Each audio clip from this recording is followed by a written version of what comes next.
आता आपण बघणार आहोत एक अशी बँक जिथं नाव घेतल्यानंतर तुम्ही सुद्धा म्हणाल की अशी ही बँक असते. तर हो, गुजरातच्या बनासकांठा या गावामध्ये गोमूत्र बँक आहे. तुम्ही बरोबर ऐकले, गोमूत्र बँक. गोमूत्र गोळा केलं जातं, त्याच्यावर वेगवेगळ्या प्रक्रिया केल्या जातात आणि यामधून सेंद्रिय शेतीला उपयुक्त असे घटक तयार केले जातात. नेमकं गोमूत्र बँक कशी काम करते चला पाहूया.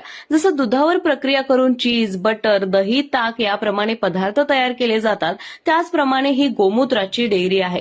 यामध्ये शेतीसाठी उपयुक्त असणारे पोटॅशियम, अमोनिया, मायक्रोन्यूट्रिएंट्स बाजूला काढले जातात आणि हेच शेतासाठी उपयोगी असतात.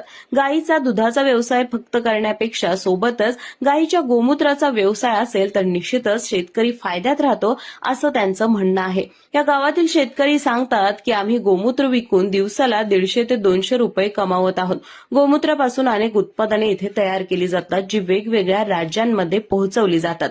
गोमूत्र बँक सुरू केली तेव्हा 50 लिटर क्षमता होती, आता 1000 लिटर इतकी कपॅसिटी आपल्याला पाहायला मिळते. तर तुम्हाला कशी वाटली ही भन्नाट गोमूत्र बँक नक्की कॉमेंट करा आणि आम्हाला फॉलो करा.